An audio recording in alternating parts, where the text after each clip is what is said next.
even when making every mistake in the book, perhaps my fellow Toastmasters will learn how to avoid being challenged, at least consider how to react to similar situations and improve their chances of survival. The 19 Lives of Harvey Pearlman. Please welcome his first speech with our club, Harvey Pearlman.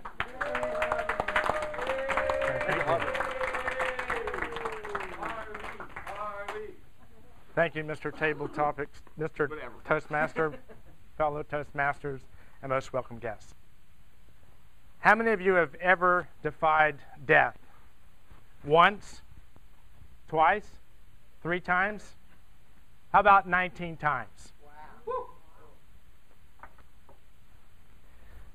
I decided to take a trip when I was 21 years old and decided to go through the United States and see what was going on. And I had a friend, and he and I went together, and I lived in South Florida, around Lake Okeechobee, on the southern side of Lake Okeechobee, and we just took off. We went to New Orleans, and we went up to Detroit, and we went to an area called 7 Mile and Livernois. Is anybody familiar with Detroit in that area? At the time, I thought it was a good area, because 8 years earlier, it was a good area. But at the time when I went there, it was actually not a good area.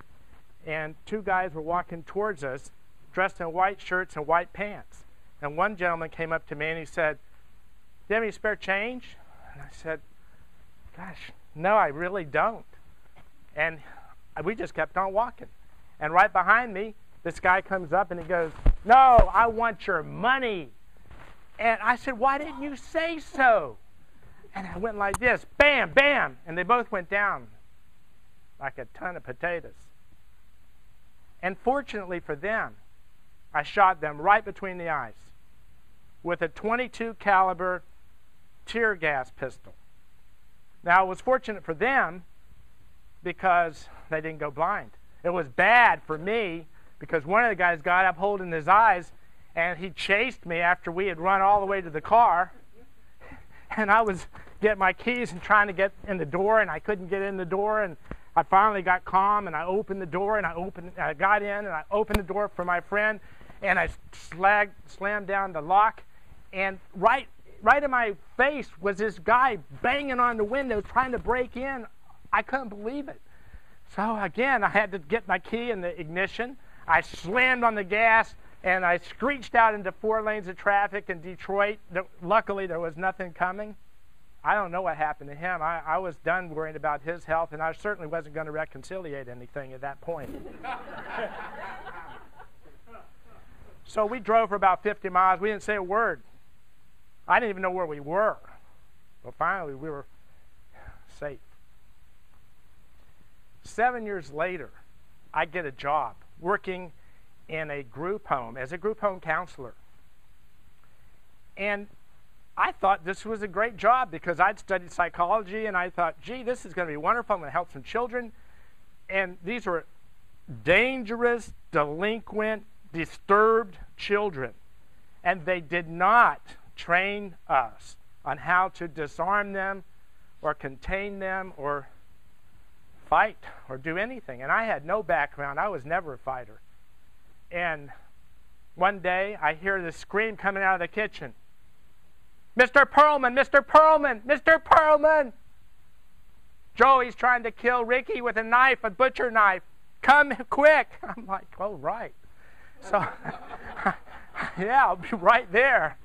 Well, it was my job to save this kid.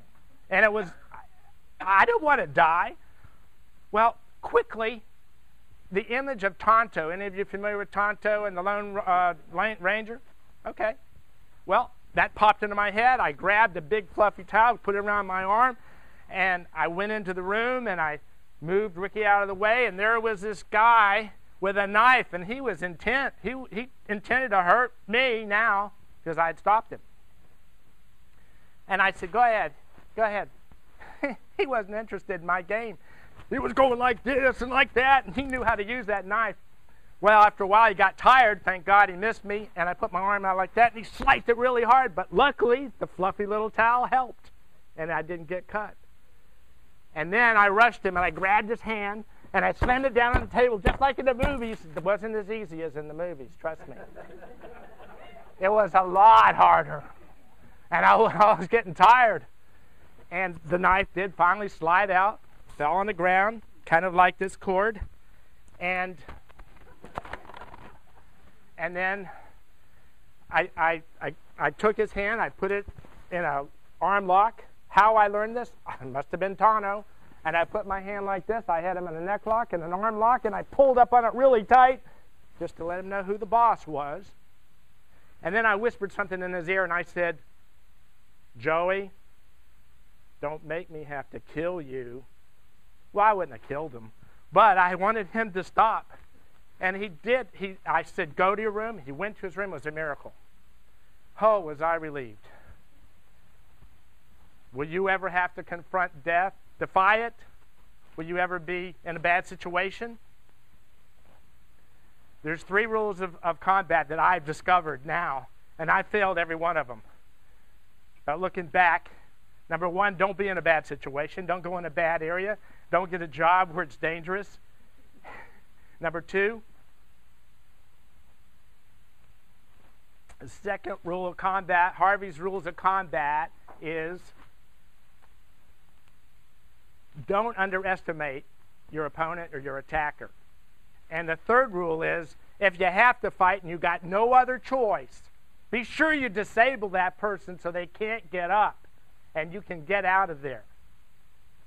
I hope my talk has been useful, helpful, and I hope that because of this talk you've learned a little bit about me, a little bit about self-defense, how not to do it. Maybe you'll learn how to do it.